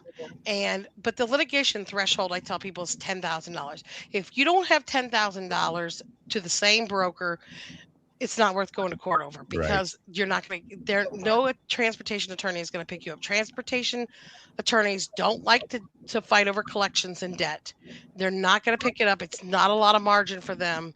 Most of them work on contingency for collections because their money Right. comes from accidents, not from collections. But when you have something like this where the entire umbrella folded and everybody saw that they were getting wobbly in the market. I mean, I've had a lot of them say, "Oh, yep, we've been expecting this. Go ahead and send it over." Or, "Well, we don't have anything on that load yet. Send it over. We'll get it. Our attorney will get back with you next week or whatever." So those guys will pay pretty well. Like I said, nobody has said to me except for one today that has said, "Oh, we paid who we hired. We're not paying." And when I sent her back the Right. whole, "No, you need to," I haven't heard anything, which means it got escalated to their management team probably to review, or their counsel or whoever. Mhm. So it just depends. Now, normally they won't come to the table to pay the full amount though. So usually they'll offer a settlement. Typically I try not to accept less than 75%. But the lowest that I'll go is 50% when we're negotiating like that. And it just depends on how much they have and how kind they are being about it. And if it looks like I might be able to leverage the non-arranger against them. Right. If they're shipping from themselves and to themselves and they're offering, 50%, and I have no one to leverage against them, I'm probably going to have to take it. Right. So if I can say, well, if you're not going to pay, I'm going to talk to your customer, because nobody likes you to tell their customers they're not paying their bills. So Right. I can reach out to the non-arranger then and say, hey, the arranger said they're not going to pay, so now we're coming to you. And then they say, what? And they call up their buddy over there. Excuse me, what do you mean you're not paying? Now we're going to Right. meet somewhere. Yeah. And that going to was court tough. does nobody any good, because you're going to lose. You're barely going to get anything out of it. I mean, look at my incident that I had with my carrier company that I recently worked with. We were going to go to court on it, and they were owed $80,000, and we were only going to be able to, with a settlement, walk away in court with less than half, probably, is what Right. the attorneys were telling us. So in that case, my client was like, well, if they can offer a settlement, let's just offer one. But That would suck, man. yeah, I mean, so the attorney says, well, whatever I collect, I'll do on contingency, but whatever I have to defend against on the counterclaim will be hourly, and there will be a counterclaim. So Right. when you have something like that, Yeah, that's ooh. Yeah, that's gnarly for sure. So look, if anybody wants to get a hold of Jenny, look, I got it scrolling across the bottom, just so you know, there you can get a hold of Jenny any of the ways that are down there. Just saying. write my number on all the bathroom walls. It's cool. Yeah. Jenny, I got your number. My bad. 867-530. That's not my number. No, 901-832-8052. No, I think it's 832-8052. It doesn't work. Dang it. Sure. I had a number recently that actually started with like 867. And yeah, my brain was stuck from that point forward. I just constant loop. Didn't matter. Just saying. But yeah, so that's the way you get a hold of her. I'm not running you off. I just want people to know that I just made. I'm that not little going banner anywhere, so even it if you would were. scroll So there. What? Yeah, if you guys got any questions for Jenny, I mean, this is, look, she's got so much information. It's insane. She's worked in, like, I don't know, every part of the industry, it seems like. She is the information kiosk in the trucker lobby. I'm the help desk kiosk in the transportation lobby. Yes. Yes. You see, you say it so much better than I like the way I said it, but whatever. Trucker lobby, whatever. That sounds weird. Did you hear me and Jeff talking about spooning earlier? Well, no, really. Okay, no. Don't drag me. Don't drag me into your smutty fantasies, Charlie. Whatever, bro. You're the one that said that we were those block farmer people. Yeah, true. Moving in stop motion in your dream. Are we saying. Minecrafting? The block You people? know, it can, whatever. Oh, geez, but what are you gonna do about it? You know, it's just our brains. We can't help it.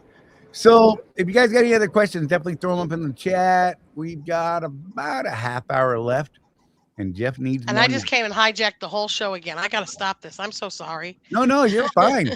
Look, I like when people come in because we don't have to carry it all. There's this. Well, what's this What we they talk stuff? about. You told Jeff to run the show, and he couldn't even get 2 sentences out. I know, right? Jenny, all I have to do is wait 2 seconds, and Charlie just can't stand it. He starts talking. That's a true story. I'm uncomfortable with silence. My mom always said silence isn't always golden, but tact is, and I sort of lack in the tact department. So what can I say? Right. I have learned that just shutting up at certain points and looking at someone. Dumb looks are free.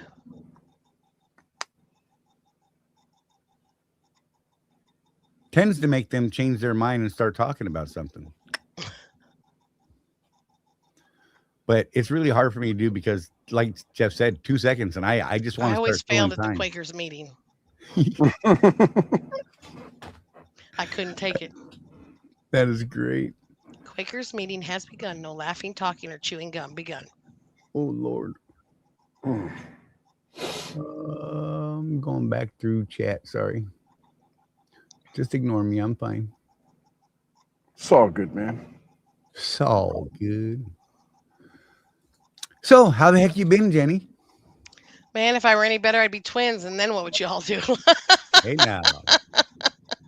Y'all can't stand one of me, let alone two. You ever do anything with your YouTube? Do I know? Why not? When do I have time right now? I mean, right now I'm dealing with all this mess. Whatever, you got to make time. Look, I already barely get any sleep right now. So look, just turn the camera on, go live, and let people watch you work. But they can't see what I'm doing if they're just looking at me. Well, you could do a split screen.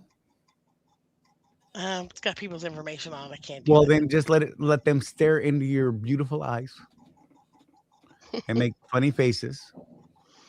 And I'm telling you, people will watch. I'm just saying. I mean, people will watch anything. I mean, if what's this guy? Winzard can watch the guy that the guy in New York that beats his wife every night. I can't remember his name. Oh my God. So the most interesting thing in YouTube land that I read recently. So there's a new Star Trek show, Star Trek Academy, or whatever, Starfleet Academy. They Paramount decided to stream it for free on YouTube. The first episode. Oh God. Another guy streamed a live stream of a Spock action figure just standing there. Guess which one got more views? The Spock action figure. The Spock one. Yeah, it makes sense. Look, I don't care what all these haters say. I like Starfleet Academy. I don't care if they're off the rails on some of the lore and stuff. I don't care. You're not a real fan, Charlie. Whatever, man. I've been watching since I was like 3. Probably earlier than that. I just don't remember. I don't remember. You remember? I don't remember. I remember. Oh my God. I can still tell you what the TV schedule was when I was in middle school. You have too much free fucking time on your hands. 4 o'clock, G.I. Joe. Right. 4:30, Transformers. Oh. 5 o'clock, Star Trek. Nice. I never watched Star Trek. I never watched I've never seen I've watched the trilogy once, but I slept through most of it. The Star Wars trilogy. And I've not seen any of the other movies of the Star Wars. I don't. Can we still be friends, Jeff? Maybe. We can. I mean, I didn't ask you to play with Barbie dolls, did I? I'll play with Barbie dolls. I Look, played I was Barbie. known for playing with Barbie dolls with little kids in the neighborhood because they didn't have anyone to play with, so I'd play. I played Barbies when I was a kid. And that's when I was a teenager. Some people thought I was weird, but I was just like, whatever. The little kids needed friends. You know what I mean? So I have to qualify that though. Hi, babe. What are you doing? Hey. When us guys played Barbie, we played Ken, and we wanted the Jeep, and we crashed it into things. Yeah. And then you got your GI Joes and lined them up, and they hijacked the Jeep. Yep. Right. I had the little green army men. I like to light them on fire. I like to make the flamethrower guy. Hey, now burn easy there, people. because that's the makings of a serial killer when you're when you're catching stuff on fire, burning. You know, I'm just saying. Oh, she's shy. Whatever. She's like, don't look at me. Ida May is going to set up a live stream camera on her aquatic frogs for people to watch. Right. There you go. Yeah, Gem was the show. Gem and the holograms. Mm-hmm. Well, and then there was the show that everybody, and I mean everybody, watched this show, but you couldn't get the boys to admit they watched it. Hey, Narky. Little House on the Prairie. I watched it. I just got here, Narc, so don't get excited. I feel like Guess I somebody's a could little have jelly missed pop. Oh, Mike's so pleasant sometimes. I love you, man.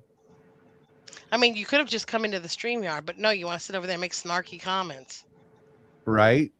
Although he probably have to see the. You know what? I'll give it to him. Watch. I think he still got it in there. Nope, that was not the right one. Hang on. I got to recapture the link. My bad. It's right here. Boo, boo, boo. Bam. Nope. Did you just spam it? It said it failed. It wouldn't let me post it. Here you go. There. It says the comment has failed to post. Okay, that's because I'm not logged in. You did it on the YouTubes or on the StreamYard? I did it through the StreamYard. Yeah. But I have it connected to my YouTube. It just I'm not logged into StreamYard, so that's why. Snarky, snarky, snarky, narky. Snarf. Narc's got a big trip coming up, so he's probably prepping. He's probably packing. Is that an Idaho trip by chance? He's going to see Idaho. Ida Pimp. Yeah. I hear Idaho's nice this time of year. Good times. They certainly don't have any snow right now because the East Coast took it all. Right? Yeah, we got plenty. Trust me. Good Lord. Well, we got 12. My house. We got 12 inches 2 weeks ago, and then last week we got 3 inches or so. God, that just triggered so many inappropriate jokes. Most snow we've seen in the valley in Utah is a little dusting right before Christmas. It's going to be a bad summer. Yeah. Going to be a dry summer. Mm-hmm. Mm-hmm. Don't wreck got kill nobody. Mm-hmm. Love me French fried taters. French fried taters. Mm-hmm. Come on in, Narc. The water's fine. Come on. Yeah. Come on in, Mike. You're on vacation from trolling right now anyway, so I'll call you by your real name. Ugh. Just call me anytime. That wasn't creepy call at all. me. Guaranteed eye contact.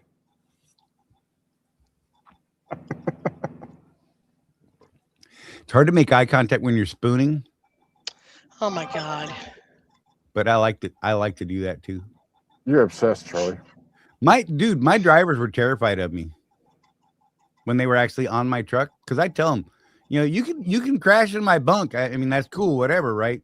But when it's time for me to get in bed, you either better be already out of it or I will climb in. I don't care. And you will be the little spoon. And that tracks. I'm just saying, I don't know how the hell I didn't get sued in so many times. I mean, I literally told one of my drivers several times, look, if you do that again, I'm going to whoop your ass. But you never did. You're all talking, no action. Well, I didn't have to. They didn't do it again. Just be for real. Call me. Oh, look at him. Must be cold. Not for the reason you creepy people were thinking. Narc. Oh. No, Loading, he's not scared of me. I'm the one person he's not scared of. Right? His internet is scared of something. Just saying. Yeah, I see that. Good Lord, Nart. You're spiraling. Did you forget to feed the squirrels in the little wheel that do your internets and stuff, bro? He's like, screw you guys. I wasn't ready for this. I wasn't trying to get things working today. Whatever. I'm going to put you up there because then Jeff looks like Kilroy. If he'd ever get on the screen, he could hold my hand.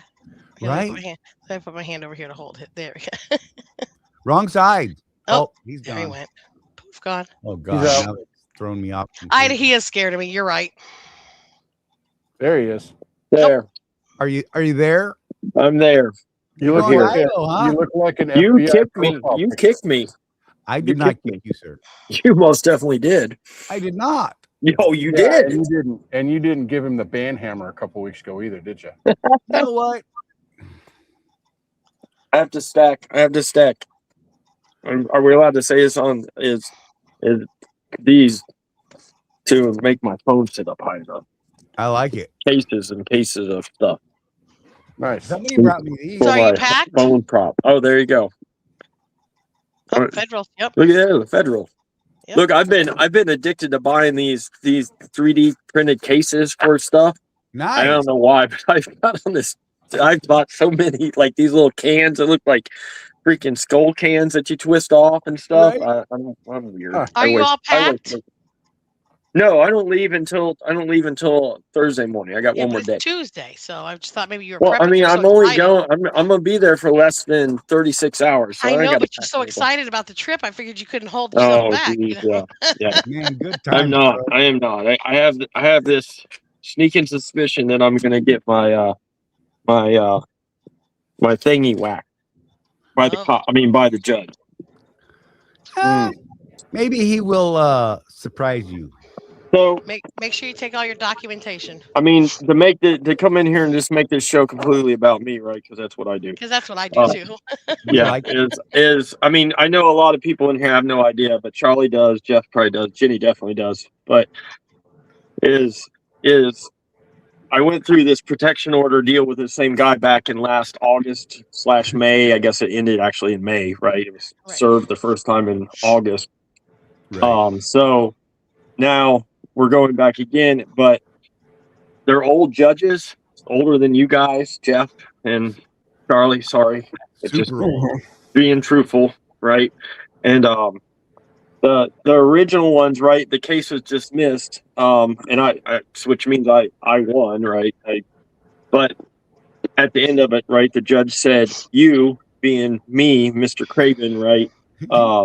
You will no longer reach out and contact this person for any reason. You will delete his numbers, right? You will do whatever, stay away from him." And of course, he's pointing at Chris and said the same thing.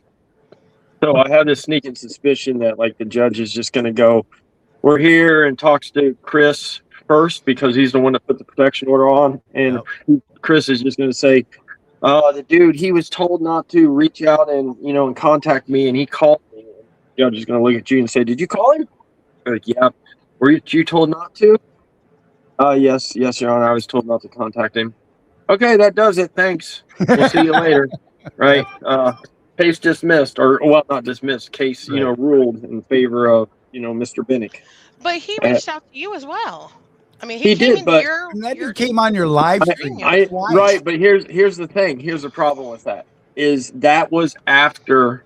You know what I'm saying? Like I fully agree, right? But technically, he filed on the December 26th, right? That's when he went in and wrote the the protection order. Right. That Saturday, which was the 27th of December, is when he came in my live feed. So, I mean, by the paperwork says 90 days previous to the date of the petitioner, which is Chris. I'm the respondent, right? He's the petitioner. 90 days prior to the petitioner putting the protection order on. So, technically, the judge doesn't have to hear anything because it's from the 26th and 89 days before that. But Right. I mean, I don't know. I'm being negative, I think, I guess. Yeah, just stick to your guns, man. I'm just Take saying. your evidence. Yep. I don't really care. And I mean, you'll still I have do care, process right? if needed. But, so it is what it is. But even when you reached out to him, and even if you were doing it in a trolling manner, you weren't saying anything to him, and because he had left Mike Johnson. They broke up. They had a sad breakup, Right. and so we were reaching out to him because he, is an advocate for the industry. Right. Just wanted his opinion on something. Exactly.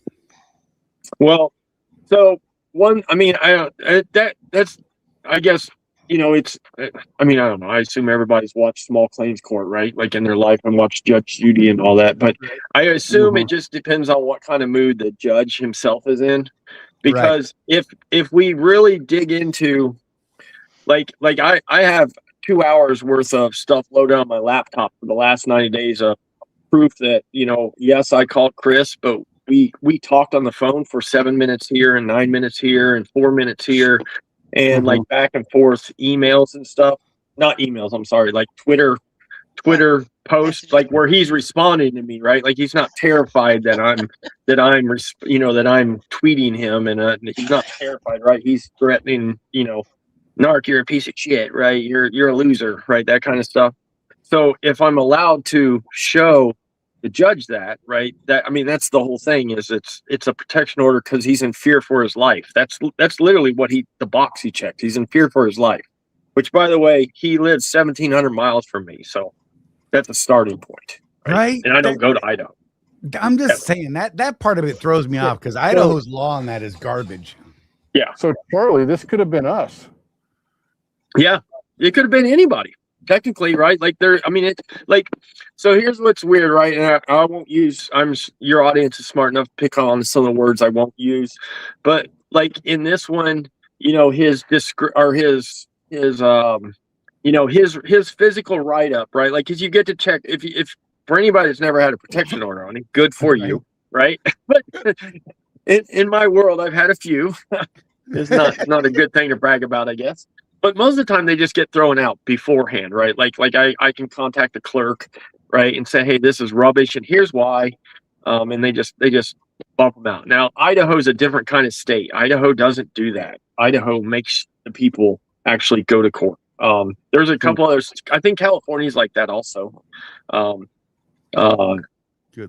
Like most states don't allow like this rubbish because they know it's just, you're just tying up the court systems, right? Without any proof, right? If you got some proof, then that's a little different. And costing the other person money. Yeah. Well, yeah. And you're just tying up time. Yeah. It costs one person money. You're air quotes slandering, right? Defaming somebody. I mean, whatever.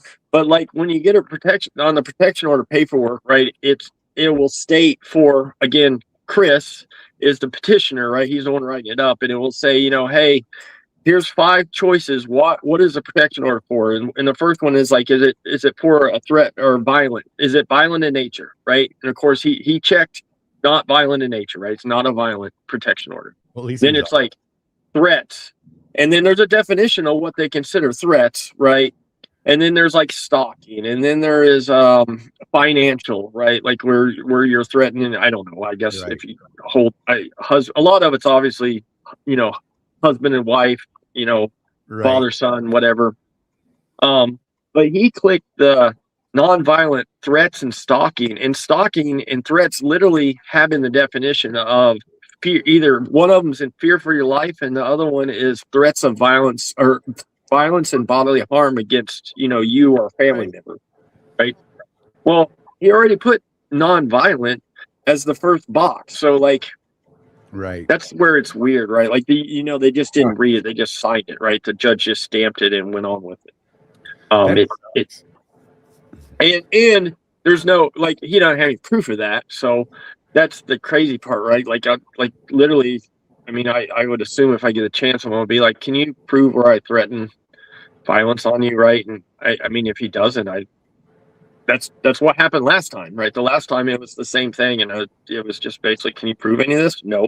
And then it's okay. This is 2 adult men arguing on the internet. Go away. Wait, the best part of the last one was, all right, he's going to have to show up, and I'll be on the steps of the courthouse waiting for him. He's not making it in the court. Yeah, the details of the last one is this is how silly these guys are, right? Because last time, and again, I know your audience doesn't know, but last time this was a group. This was two guys before they ran a company. It wasn't even a company, Jenny. What do you call it? Trucking advocate. An advocacy group. Yeah, it's called Pastime for a Change. And this guy named Chris Bennick, who lives in Idaho, and his partner, Michael Johnson, were 50-50 owners in it. And Michael was named but never went to court. Right. And the first court date, we got pushed, right?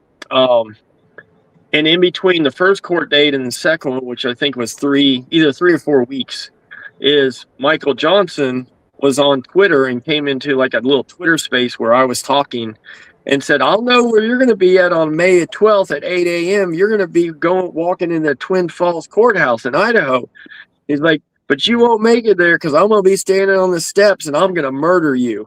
Like he said that in public on a recorded space. And of course, I sent that directly to my lawyer and said, here you go. And my lawyer's like, okay, that's a done one, right? Like, and so, but Michael is not part of this because these guys have no longer 50-50 partners and stuff. So yeah, they had the bad breakup. Yeah, they had an internet breakup. So it was all messy. We all had to hear about it. It was gross. Yeah. So, but I don't know. It's just silly because like Chris is allowed to write out some stuff of like what I was doing to him. And like, he has all, he has all the keywords, right? He's, he is defaming me. He's slandering me on the internet. He's, lying about my advocacy group. Oh yeah. By the way, he called me, dumb. He's called me an idiot. He says I'm retarded.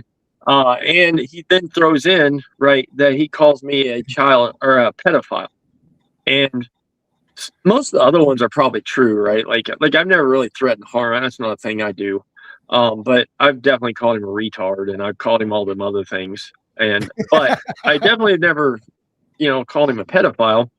And he has to prove that. So if the judge lets me talk, right, like all I got to do is be like, do you have proof, Chris? And of course he won't. And then, I don't know. We'll see. Huh. I don't know how much talking I get to do. That's kind of last time I had the lawyer and I was going to go, but because of the threat of being murdered, killed on the steps, right? I didn't have my lawyer said, I'll talk to the judge. And of course the judge said, yeah, no, you don't have to show up. Don't worry about it. Right. Like we're not going to make you do that. You don't want people murdered on the steps. So, yeah, we have your lawyer. You have a lawyer. Your lawyer can stand in for you. Right. Obviously. And so it went easier, but my understanding from what I've read up and I've tried to been looking at some court cases from Idaho is, it's a general civil court date. So hopefully we're not the first set that goes up at 9, like it starts at 9:30. So hopefully we're not the first civil dispute case that goes up. So I can kind of feel out the judge. Mm-hmm. And see what how might not want to be the 4th or 5th one after he's been pissed off by 4 or 5. Well, I know you're right. It's probably a catch-22, right? Like you're damned if you do, because if this judge is older, I know that because I've talked to the clerk, so he probably doesn't understand the internet fully. I mean, not knocking him, but he's like, so I don't know if he understands. I know I'm taking shots, and I'm sorry. I have to though. But the other thing I can figure out is if Chris, because he'll have to be sitting in court with me in the room waiting for our name, is if he has a pile of papers. He's not going to come with anything. He didn't come with anything last time. No, I don't believe he will. Like I don't believe he'll have anything, right? Like that's why I said I already have my laptop loaded up, ready to rock and roll, right? Like all the stuff that I feel like I need, dates and times, and I want to print out some paperwork that I can hand off to the judge, like, in case you don't want to pull up the laptop. So I try to be prepared for things. Right. Much like you should if you're a company owner, right? A single truck company owner, right? Yeah. Be prepared. Mm-hmm. Yeah. See how I did that? See what I did right there? He made it part of the show. I like it. I like it. Good job, sir. So anyways, I don't know. We'll see. Either way is I fly out Friday morning early. Like I think I leave here at 5:30. And I land, I go to Denver and then I land in, on Thursday, right? Yeah. In Boise. Yeah. Thursday. I land in Boise around 11 a.m. and I'm going to drive straight to Twin Falls, which is a couple hours south. and go to the courthouse and file some countersuits for the money I spent for the lawyer on the last set, right? Like last time, I just kind of took all the money and just washed my hands of it. But now that I got to go back, I'm going to do a countersuit so I can try to recoup some money. And then my understanding is if I put the countersuit in, no matter what happens on the court date, the judge will hand it directly to him in court. So he'll, whether they dismiss it or they give him, grant him the protection order, he's still going to have to answer for that in the future. And I can do that via Zoom, supposedly. I don't have to keep coming back to, like it's a revolving door. It's like, oh, okay, well, this time I'm going to have to get a countersuit for $500 because I had to come back for a day, right? And then, of course, if it gets dismissed again, then I'm going to walk right back into the clerk's office after court and file for my plane ticket and all my stuff for this time and send that one down the road too. And then, I don't know, then hopefully that will be it. That's right. I got a headache now. I know. I'm sorry. Trust me. That's a lot, you think man. you got a headache? Wait until you have the sheriffs coming to your house at 10 p.m. every other week, delivering you, updated paperwork because there's no in between, right? They have to deliver it. Yeah. Wait till you get that headache. You have to answer for it. They're not going to act like you, so they're not going to get it. Oh my gosh, look, it's Jenny in Todd's house. No, it's Todd in Jenny's house. I don't know that guy. No, you don't know Trucker Todd. He's a Jason Pope. Literally, he's basically the same as Jason Pope. Literally, like almost. Get out of my house. Diabolical. Yeah, so, Charlie and I have been at this for what, going on 4 years now, Charlie? Yeah. And we've called each other retarded on the show. We haven't had a bad breakup. What is it with all these guys? They get together thinking they're going to make a bunch of money, and then they have a falling out. Big old freaking public. That guy's an ass. He ripped me off, whatever. And then a couple of years down the road, they get back together again. It's just the most bizarre thing I've ever seen. They break up in to my make life. up. It is, isn't it? Isn't it crazy? We say this. I know you guys say it all the time, but it's literally the same as as like what you say is about starting, leasing a truck and then not being prepped and failing, but then going back and leasing again, and then I don't know. It's almost the same thing, right? It's Hey, Narc, we've got this guy that originally came to us for advice. Did the exact opposite of what we told him was a good way to start at Swift. Failed. And then 6 blamed months you. down the road. By the way, he's ghosted us at this point. right, of course. And you're sad, aren't you? 6 months down the road, you know what he does? The exact same thing he did the first time. Right. It's crazy. Absolutely nothing. So the other day, I was me and my dad. We're going to we were going to where we were going. Oh, to a swap meet this past weekend. Whatever, north of Indy, and my dad's 80, just turned 83, 82, 80. I don't know, whatever. He's in his early 80s, and still coherent, right? Still together, drives, does everything he did 20 years ago, basically, only slower. But he was trying to explain to me about how all these these young guys that go to, he's a big hot rodder, right? He's got a bunch of cars, he builds stuff, right? They're big into that stuff. Right. And how these kids, just buy these cars and they basically ruin them and then lose their ass on them, but then they show up again with another car, like, a month later, right? They're just kind of not at a cruising or something for a month, but then they show up. And I told him, I said, the whole world's like that. It seems like but it doesn't matter if you're young. Like I try to, he's not in the trucking thing, but I try to explain it to the trucking thing. I said, you wouldn't understand. You wouldn't believe the amount of people my age that do the same thing, right? Crazy. And then try to blame it on somebody else, but then do it again and try to blame, That's because of the millennials, and I'm sorry for the millennials that are watching. I'm not talking about you, obviously, but Unless you're one of those actuals. The problem is today's generations, past generation X, pretty much, or or whatever. They want what they want. They want it right now. It's all about instant gratification. We want what we want. We want it right now. We don't care about anybody else. Bigger, better, stronger, faster. Right now, now, now, now, now. Nobody wants to work hard for it. Nobody understands ethical, working hard to make. My grandfather once told me, if you don't work, you don't eat. There's something about working and eating that goes hand in hand. Yep. Yeah, right. You know, and people don't want to work for it. They don't want to be patient. They don't want to wait for anything. They don't want to wait for anything to go on sale. It's like Narc getting a new gun. You know, I mean, Yeah. you can't wait. Got to have it right now. Yep. It's that's I was getting ready to say exactly what you just said. Is it seems like it started there, but it seems like more and more now you see it in. I mean, I'm 45, right? So in my age people, right? It does. Last week was the 10th anniversary of our 39th birthday. Was it? Well, that's wonderful. It's amazing. Congratulations. I could be having birthdays a long time ago. We have anniversaries now. But I don't know. It's crazy. And I mean, we all see it, right? Like, I mean, it doesn't matter what you, obviously in here, right? It's trucking related, but I mean, we see it on if you follow crypto, you see it if you follow, I mean, whatever you follow, right? Football or whatever. It seems like it's the whole, I mean, everybody blames it on social media, right? But I don't know that, I watch a lot of social media, right? Like I'm pretty deep down the rabbit hole, but yeah, right. Surprise. Right. But I mean, I don't feel like that I fall in that category of like having, like, can't wait. I don't know. Maybe I do, I guess. I don't know. That's why everybody has to have Amazon Prime, because you got to have it the next day. Right. True.